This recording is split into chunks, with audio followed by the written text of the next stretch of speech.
Ashura kuni. Ashura degani 10-kun degani. Muharram oyining 10-kuni Ashura nomi bilan mashhur bo'lgan. عن الحكم بن الأعرج رضي الله عنه قال: انتهيت إلى ابن عباس وهو متوسد رداءه عند زمزم فقلت له: أخبرني عن صوم عاشوراء. فقال: إذا رأيت هلال المحرم فاعدد وأصبح يوم 9 صائما. قلت: هكذا كان رسول الله صلى الله عليه وسلم يصومه؟ قال: نعم. رواه الخمسة إلا البخاري.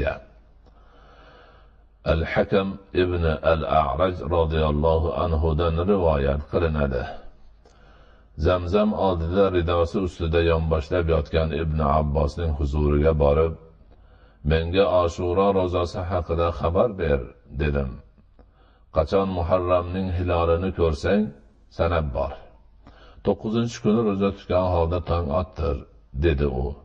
Men Rasululloh sallallohu alayhi va sallam shundoq qilib, uning ro'zasini tutar edimilar, dedim. Ha, dedi u. Beshovlaridan faqat Buxoriy rivoyat qilmagan. Biz tanishgan rivoyatda Ashura ro'zasi Muharram oyining 9-kuni tutilishi haqida so'z ketmoqda.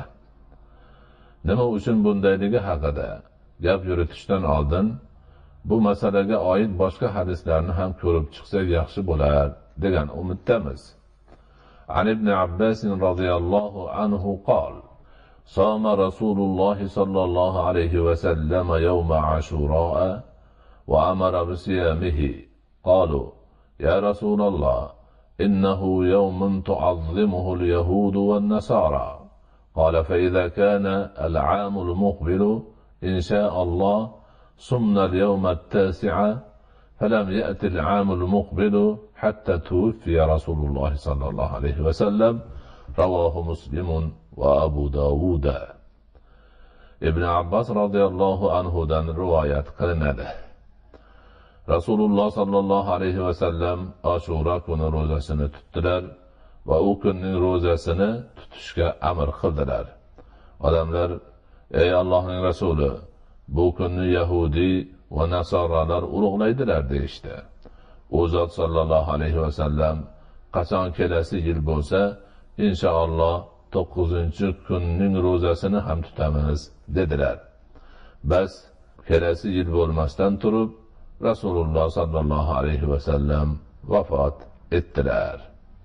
Muslim va Abu Dovud rivoyat qilgan. Payg'ambar sallallohu alayhi va sallam o'zlari Ashura kuni ro'zasini tutib, ummatlariga ham o'sha kunning ro'zasini tutishni amr qilganlarida, ba'zi xabardor sahobiylar Ashura kunini Yahudi va Nasoralar ulug'lashini u zot sallallohu alayhi va sallamga eslatdilar. Chunki sahobai kiromlar Payg'ambarimiz sallallohu alayhi va sallamning Yahudi va Nasoralarnikiga o'xshash ishni qilmasliklarini, doimo ularnikidan boshqacha islom ummatiga xos ish qilishlarini yaxshi bilar edilar.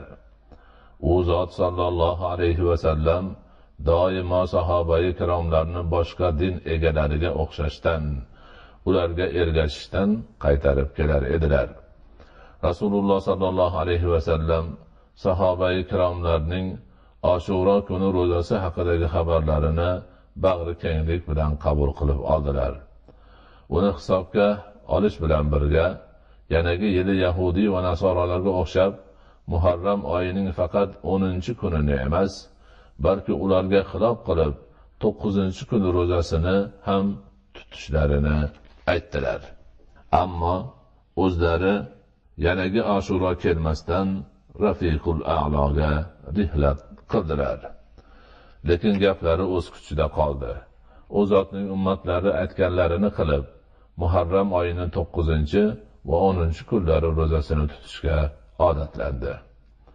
Va anhu qol: amara Rasululloh sallallohu alayhi va sallam بصوم عاشوراء يوم العاشر. رواه الترمذي وصححه. Yana o'sha kishidan rivoyat qilinadi. Rasululloh sallallohu alayhi va sallam Ashura ro'zasini 10-kuni tutishga amr qildilar.